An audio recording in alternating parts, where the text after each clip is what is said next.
Assalamualaikum warahmatullahi wabarakatuh. Nama saya Rara Nurfantika, NIM 20 2010103 dari kelas H Fakultas Hukum Universitas Muhammadiyah Malang. Di sini saya akan menjelaskan mengenai perlindungan varietas tanaman atau PVT. Nah, pengertiannya sendiri adalah hak perlindungan varietas tanam adalah hak yang diberikan kepada pemulia atau pemegang hak PVT untuk menggunakan sendiri varietas hasil pemuliaannya atau memberi persetujuan kepada orang atau badan hukum lain untuk menggunakannya selama waktu tertentu. Di dalam pasal 1 ayat 2 Undang-Undang Nomor 29 Tahun 2000 tentang perlindungan varietas tanaman. Nah, di sini saya akan menjelaskan juga pengertian tentang perlindungan PVT. Perlindungan varietas tanaman yang selanjutnya disingkat PVT adalah perlindungan khusus yang diberikan negara yang dalam hal ini diwakili oleh pemerintah dan pelaksanaannya dilakukan oleh Kantor Perlindungan Varietas Tanaman terhadap varietas tanaman yang dihasilkan oleh pemulia tanaman melalui kegiatan pemuliaan tanaman. Nah, di sini saya akan menjelaskan juga mengenai varietas tanaman.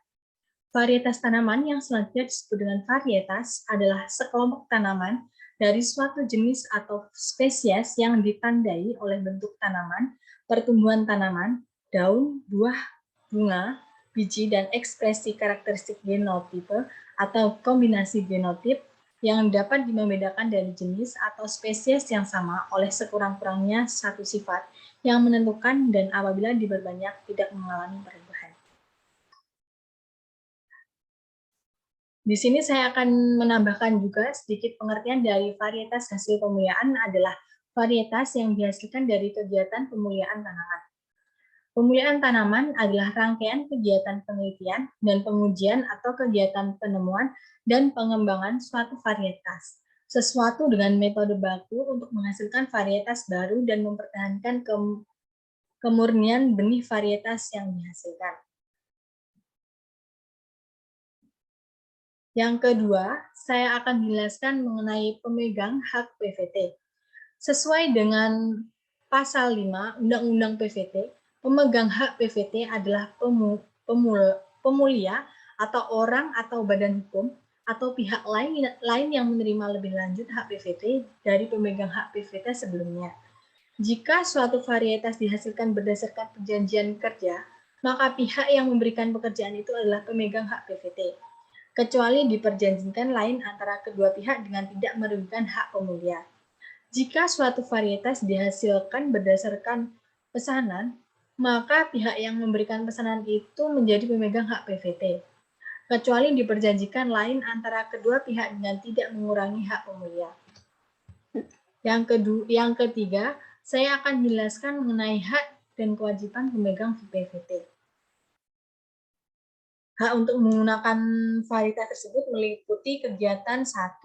Memproduksi atau memperbanyak benih, 2. Menyiapkan untuk tujuan propagasi, yang ketiga mengiklankan, yang keempat menawarkan, yang kelima menjual atau memperdagangkan, yang keenam mengekspor, yang ketujuh mengimpor, yang kedelapan mencadangkan untuk keperluan sebagaimana dimaksud dengan butir nomor 1, 2, 3, 4, 5. Nah, selain memperoleh hak sebagaimana dijelaskan di atas saya tadi, pemegang hak PVT juga mempunyai kewajiban sebagai berikut. Yang pertama, melaksanakan hak PVT-nya di Indonesia. Yang kedua, membayar biaya tahunan PVT.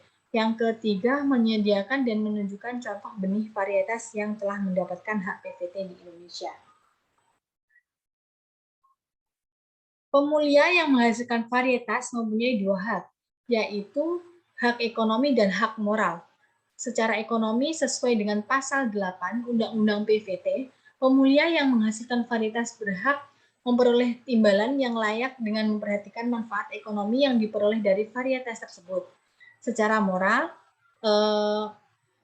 pemulia yang menghasilkan varietas berhak namanya tetap dicantumkan dalam sertifikat pemberian hak PVT.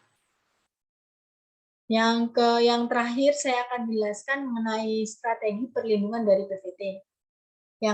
Yang pertama yaitu PVT dan paten. Seperti diketahui untuk mengembangkan varietas tanaman baru dapat dilakukan melalui dua cara, yakni melalui pemulihan tanaman klasik dan melalui bioteknologi.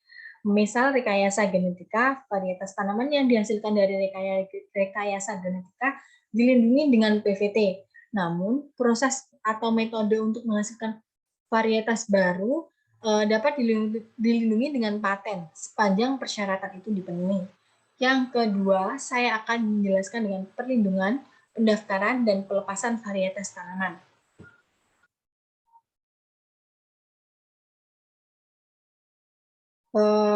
Istilah perlindungan, pendaftaran, dan pelepasan varietas tanaman merupakan tiga istilah yang mempunyai keterkaitan dalam upaya melindungi suatu varietas tanaman.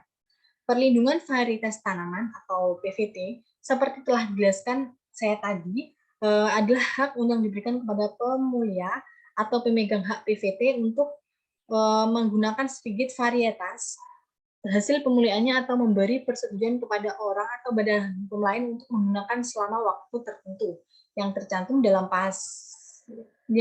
dalam Undang-Undang Nomor 29 Tahun 2000. Pendaftaran varietas tanaman merupakan kegiatan mendaftarkan suatu varietas untuk kepentingan pengumpulan data mengenai varietas lokal, varietas yang dilepas, dan varietas hasil pemuliaan yang tidak lepas, serta data mengenai hubungan hukum antara varietas yang bersangkutan dengan pemiliknya dan atau penggunanya. PP nomor 13 tahun 2004. Di sini saya akan jelaskan juga tentang lama perlindungannya. Adapun jangka waktu perlindungan yang diberikan adalah selama 20 tahun untuk tanaman semusim dan 25 tahun untuk tanaman tahunan. Pengertian tanaman tahunan ditujukan untuk jenis pohon-pohonan dan tanaman merambat yang masa produksinya lebih dari 1 tahun, sedangkan yang lainnya disebut dengan tanaman semusim. Pelanggaran dan sanksi. Sanksi utama yang dapat diterapkan atas pelanggaran hak PVT adalah pidana penjara paling lama 7 tahun dan denda paling banyak 2.500.000.000 rupiah. Pendaftaran PVT. Perlindungan varietas tanaman dapat didaftarkan ke Pusat PVT Kementerian Pertanian. Sekian dari saya, ada kurang lebihnya saya mohon maaf. Wassalamualaikum warahmatullahi wabarakatuh.